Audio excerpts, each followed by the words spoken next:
here on home turf. This is going to be a beautiful game. Still RRQ, right? So we're going to see the same 5 that we mentioned earlier going head-to-head with the Valley with way more mobility in their arsenal. They do have a lot of peel, and as well as they are going to be able to maneuver around the CC heavy of RRQ Akira. It's going to be tough here. I'm not sure. There's a lot of questions that need to be answered, but there's only one way to define it. It's through battle. Welcome, everybody. It's RRQ Akira going up against the Valley in this best of one. Good luck to both teams. Oh, this is getting so exciting. I mean, right now we can already see that Louise opening up the map, trying to give some vision, trying to figure out Moba Zane's pathing, because everyone talks about the Valley, and they always say that Moba Zane is one of the main pillars of their team. Yeah, I think, you know, we even talked about this in Keys to Victory, right? A lot of this comes down to these 2 junglers here. And King being on the Joy jungle, I want to see how it plays out, right? If we're going to have our answer at some point here, Gideon. Absolutely. We want to see that highlight reel. Oh, no. That's already going to be the first blood drawn here by Takashi. That was a great Mystic Field. That was an interesting movement coming in from Takashi, because there was, again, he's clearing up the wave against Fried Chicken. Did he also get the gold crab? He gets the kill, gets the gold crab. He's winning on all fronts for himself, all because of an individualistic play. And I'm quite surprised, right? Because the way that the Valley drafted, the mid lane is so strong on those rotations, because RRQ BR, because they brought in Xavier, they are going to have to wait for that level 4 to hit in order to maximize the potential damage. But even then, RRQ Akira, they've actually managed to get a point above the Valley at this point. Notice the movements across the map here. Again, Joy and Benedetta just cutting off the waves, making sure that Fried Chicken is just going to be stranded by himself, knowing that the turtle is going to be spawning 20 seconds on the bottom side of the map. The Valley understand this, putting their pressure on that top side to maybe draw them away. Yeah, I think this is smart moves by both teams, the way they're answering it, but still going to lead into that first turtle of the game. It's going to be up here in just a couple seconds.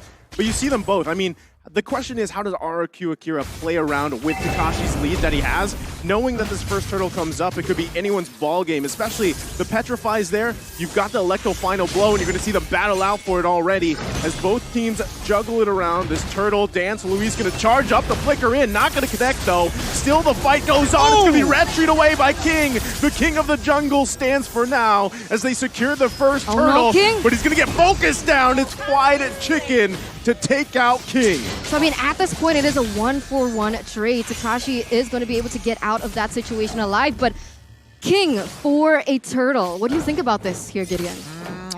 King for a turtle, honestly, it's not the best in the world. Obviously, you would like to be able to survive and get the turtle at the same time. And especially when your teammate Takashi actually getting an amazing stun engagement onto the Valley, catching 4 people in that. Just no real way to capitalize on it, because again, their early game heroes is literally just Takashi, and maybe even you can make an argument for Gusta Lagusta at this point, but Sagan needs to scale up, King needs more farm, and Gusta Lagusta, just keep him in place. He's eventually going to carry at 2 items. Yeah, I feel like right now, RRQ Akira, they really are playing into the tempo that the Valley wants to create for them. You can see them already once again with the better rotations. They're much faster. They're looking to secure and maybe pressure those side lanes, and that's exactly what they're doing. Basic is also farming really comfortably at this point. Oh, they're going to put pressure here on the purple buff. RRQ Akira going to do their best to just try to secure it, but King going to go ahead and use those beats to get out just in time. Should be able to secure it, but still, Moba Zane going to park himself here.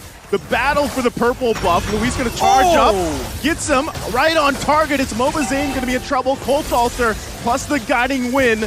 There's a flicker from Hoon as well, all for the purple buff. Oh no, that's so unfortunate. Sagan actually had a great opportunity to punish, but wasn't able to actually open up the gates there to lock him down, giving that moment, that small little moment for Moba Zane to get on out of here. But now Takeshi is actually struggling against Fried Chicken. Now that Fried Chicken has all of his combat abilities ready, especially that ultimate, the all-ins could be devastating if he doesn't have his eye for an eye. 6 seconds left on the next turtle to spawn, and you can see RRQ Akira trying to set up first. We do see that Super Shark already on the way, already opening up vision. They don't want to give that early game lead that they've already attained for themselves over to the Brazilian representatives. But here we go. They're going to start it up, looking for it. Like the final blow did come out. Who's going to secure it? It's King, but Mobazane going in as well with the guiding wind and circling eagle combination. King falls again for the turtle. Ooh. It's another trade though. Everybody low on the valley Shark. as one after another fall. Luis to get the double. Hoon and Fly Chicken the backside. Not going to be enough though, as another member's going to fall here. Fried Chicken only to stand. Man, 3 for 2 trade here, Gideon. What the heck? Yeah, beautifully played by RRQ. I mean, everything you could have imagined worked out for RRQ. The Valley were looking for an engagement. Did they have to go for it? I think they could have just backed away. The turtle was already gone. But we'll pull up the replay just in case you guys missed the action, and we'll break it down from there. Because number one, the position that we see from the Valley wasn't as good compared to RRQ. And more importantly, once the abilities start running on through, Takashi has already found his kill. Luis and as well as Sagan still alive, being able to overwhelm and out damage, isolating the right targets once Mobazane fell. I mean, Luis is on point so far with these Nuno blasts, really finding the right targets, especially around, I mean, objectively, right? The Valley's going to want to contest those, but they've got to keep a constant eye on Luis, and Takashi being 3-0-1 on this Benedetta too is going to cause havoc as the game goes on. Look how confident he is. He's cutting that deep into the wave, right? I mean, it is pretty much happening on both sides, but still, the upper hand is for Takashi. That's the beauty of the Benedetta, I guess, and we're going to take a little sneak into the emblems, but before we get into that, here's Super Shark getting a little chunked in terms of that health, but I think maybe King wants to go for something here. I think they're still going to put pressure here. Under the turret they go. Ooh! Everybody joining the fight on the top side. Electro final blow, the Petrify. Takashi able to get the double. Can't get Hoon. Mobazane a little bit too late to the party. Gets the taunt off though, with Hoon picking up a kill. But look at the backside. It's Fried Chicken. Finds one for himself.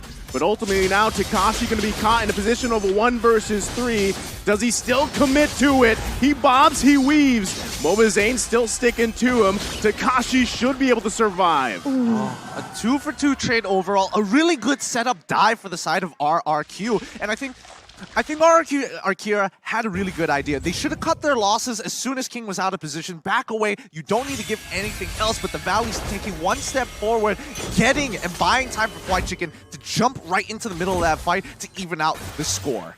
Now we're going to see once again the setup for the next turtle, but I saw that Gusa Lagusa already had the golden staff as well as basic now, but remember that is going to be the key item for Gusa Lagusa as once again they're going in for an engage. They pull the trigger on Saiyan, they push him back here. Oh! They get the turret though, Dawning Light's going to come out. Turtle still work on. Gusa Lagusa though, able to grab a kill for himself, but they do trade the turtle.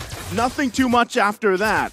Fried Chicken is playing so boldly, running right into the middle of that, knowing that the Golden Staff is already completed, taking a good chunk of damage from the Blazing Duet, and yet he still almost picked off a free kill for himself. 1,300 gold in their hands of RRQ Akira right now. I mean, at this point, I want to know, has the Valley been playing into Akira's tempo right now? But oh, wait a minute.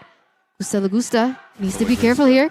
Yeah, there's 3. Actually, Luis here to help him out, so this might just be a disengage. Luis, though, just there to help Gusta Lagusta out. It's going to be a poke battle back and forth. The rest of the team still in the vicinity, but nothing going to come in out of that just yet. As you were saying, Eterna.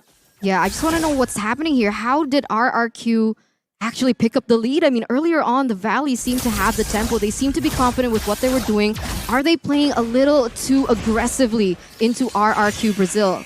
Well, I think it comes down to the draft, right? When we're looking at Benedetta specifically, her relevance and her power, her strength in the earlier stages of game 3, level 4 is already pretty good. Unfortunately for Fried Chicken, that's not the same for Lapu Lapu. He only feels relevant as soon as he hits level 4 and starts participating in fights, in these fights with the bravest warrior. So the fact that Takashi has already enabled RRQ Akira to get this lead is already great, because that was the toughest part. Now they just need Gusta Lagusta and Sagan to scale up and eventually outscale the Valley. Basic on this carry, yes, he can hyper farm and scale as high as he can, but if he can't get in range, it's still a tough game. Yeah, I think that's the downside of a carry, right? The range. The range is a big factor here. So you really got to be careful on how your positioning is, right? Now, the Valley at this point, almost 10 minutes in, they don't have a turret just yet. So they got to be careful on, especially losing map control. They already got the Cult Altar out. So that's massive before the next Lord comes. Actually, it's already spawned. So if RRQ wants to go for it, they have a perfect time. They can They can literally start pulling away, allow the Valley to actually move because they've got priority on both bot and top side. Yeah, they're going to be bobbing and weaving here. The Lord still being worked on, half health so far. Mobazane, though, he is going to be just taking the front of this damage. They're going to go on for Super Shark. Sniped down with the Dawning Light. Gusta Lagusta going in. What a petrify from Takashi. Able to find a basic, the perfect target needed. He's going to get cut off, but Luis with a kill for himself.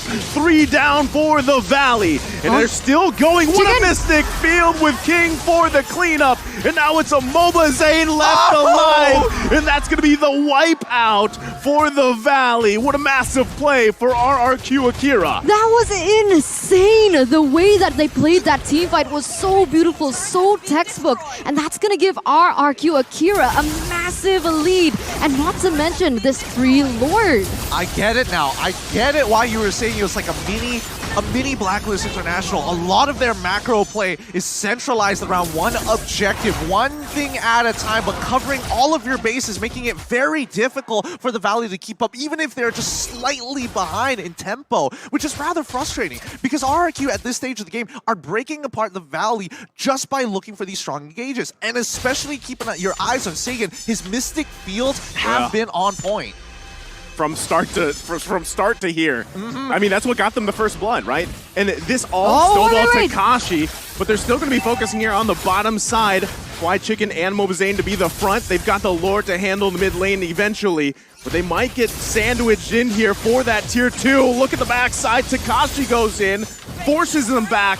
And just like that, they're going to lose more space on the map. The front to back, the peel, the damage coming in from that backline from Sagan. You can feel it, and it makes sense looking at the items that he already obtained earlier. But once again, onto the mid lane. Here comes the assault. Lord's going to be handled here. They should be able to clear it up as they hold on to both inhibitor turrets. But still, do they press the issue here? Another Mystic Field. The Dawning Lights have all been on point, like you mentioned. They're just slowly cutting them down, and especially when you have Lord empowered minions, you want to take as much advantage as possible. This is only the very first Lord, so if they get an inhibitor, it's already a big win, and there we go! It's cracked wide open. They're going to crack it open here. Luis goes in, another Dawning Light. For now, though, it's only that mid-turret. You can still see the rest of the Valley. We're going to clear these lanes here. They don't want to lose any more. They're trying to hold on with their dear lives 12 minutes into the game. They need a way to get to the back line of RRQ Akira. I mean, the damage output coming in from Sagan with the Clock of Destiny and the Lightning Truncheon alone is already dealing that much damage here, Gideon. It's tough. It's really tough because if we're thinking about who's going to be playing in the backline to anchor and hunker down for the team, it's definitely going to be Sagan. Oh, no. Oh, all for the purple buff again. They're going to force Zane back. Okay. No one there to help him out. All right. The Valley make a very intelligent decision. Just back away. There's no need to fight right now. 50 seconds away from the Lord, 12 minutes into the game. Your biggest objective is going to be that Lord. But yes, as I was saying, Sagan is going to be the anchor of that backline. You would expect someone like Gusta Lagusta to go in and out of fights. Luis wants to stay in the middle, but then you have Takashi and King. They're allowed to go crazy. And I think that's what's really difficult to get on top of them because you have to go through multiple layers. And even if you gap close, there's a good amount of CC to keep you in place. So what do they do? I mean, at this point, I was like thinking about it, taking a little pause there. How is the Valley going to enter that backline? Because in theory, with the draft that they had, they do have Super Shark, Big Brother Shark on the Matilda here to dive into the backline with her ultimate, obviously, and bring someone with her as well. Well, the easiest way that they could possibly do this is to get Fly Chicken specifically on Sagan. But wait, a fight's about to break out here. They force Mobazane back, right? But he's going to be able to heal back up here. Still the battle for this Lord. It looks like everybody from each team is going to make their way here for this fight. Meanwhile, Takashi still trying to clear that wave a little bit. Put pressure here. Dawning Light going to be committed. Now Takashi goes in with a Petrify, able to find Hoon, gets the Cult Altar out. Lord whittled down, secured by Gusta Lagusta. And RRQ Akira looking still for a moment if they can. A guiding wind to come out. Still, Basic could get cut off here. Oh! The flicker, perfect timing. King finds Basic as he falls, and it's just disaster for the Valley. Who trying to saving Grace, but he can't. 3 down, 2 in the base here. Fly Chicken finally able to get King out, but it might be too late. Might be too late. Oh my god, that was brilliant by Akira. Luis found that perfect moment, and now they're gonna crack into the base. Only Hoon, only Momazane is left. This is gonna be dire for the Valley. They're trying their best here, but RRQ Akira gonna be taking a game in match against the Valley. The Brazilian representatives come out on top, bringing down the Valley just a notch here with such an exquisite gameplay. I love it. I absolutely love it. Shouts out to you, Cabral. You've done a great job with this team so far. But man, oh man, they already knew what they had to do. They had the foresight. I'm going to get into it a little bit later on. But once again, bask in the glory as RRQ Akira have taken a game off of the Valley. Man, I don't know if it was the marching band buff or the drum buff here, but that was quite the game from RRQ Akira here. And yeah, there might have been a saving grace there for the Valley if the game could have been drug on. But still, even with the tools they had, like you mentioned, Eterna, they had a hard time getting to the back lane. And I don't know if they could have solved